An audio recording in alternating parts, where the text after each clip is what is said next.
अंतर्राष्ट्रीय योग दिवस योग की जिस थीम के साथ आज पूरे देश और पूरी दुनिया के अंदर आयोजित हो रहा है, वो हमें योग सबके लिए, यानी इसमें कोई भेद नहीं है, इसमें जाति का भेद नहीं है, क्षेत्र का नहीं है, भाषा का नहीं है, देश का नहीं है, काल का भेद नहीं है। अपने अपने अनुसार इस योग की विधा के साथ हर व्यक्ति जुड़ेगा।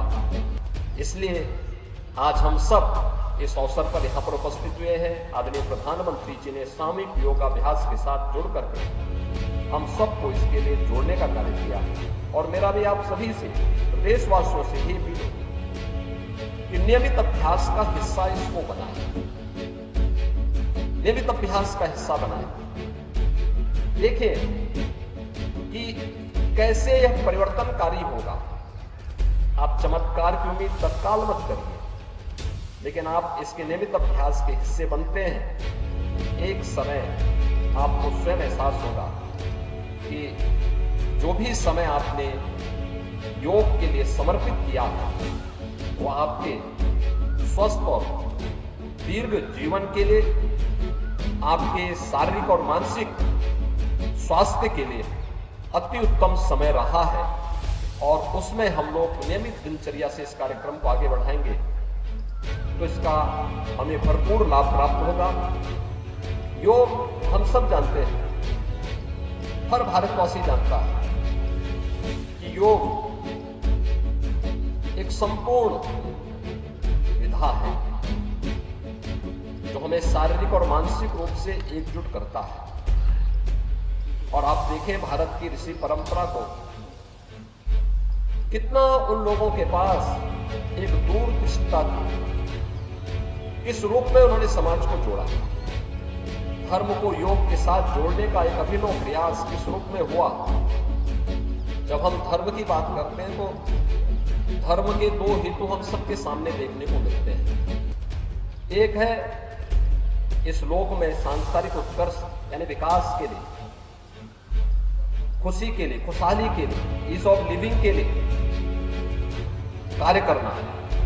और दूसरा है इस जन्म के बाद मोक्ष की प्राप्ति हो। यानी धर्म के दो हेतु भारत की ऋषि परंपरा ने हम सबको बताया, और योग भी हम सबको परंपरा के साथ जोड़ने का कार्य करता है।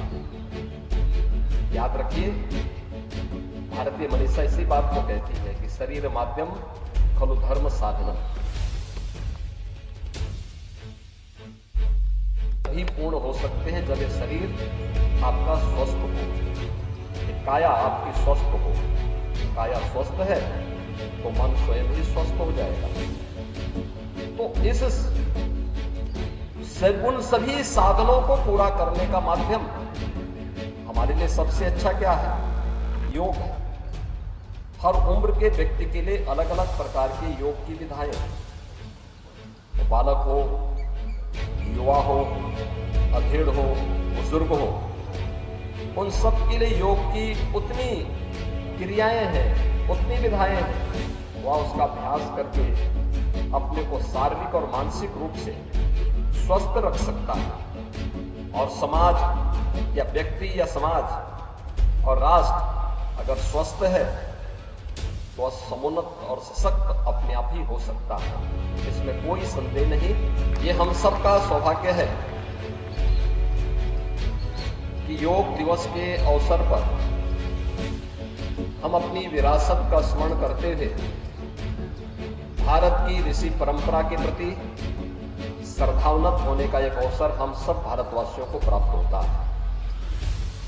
यह अवसर हमें दिया है देश के यशस्वी प्रधानमंत्री श्री नरेंद्र मोदी जी ने, जिनके प्रयास से, जिनके विजन का परिणाम है कि आज दुनिया की लगभग 250 देश अंतर्राष्ट्रीय योग दिवस के साथ जुड़ करके भारत की इस विरासत के साथ अपने आप को जोड़ करके भारत की संस्कृति को, भारत की परंपरा को गौरवान्वित करने का प्रयास करेंगे।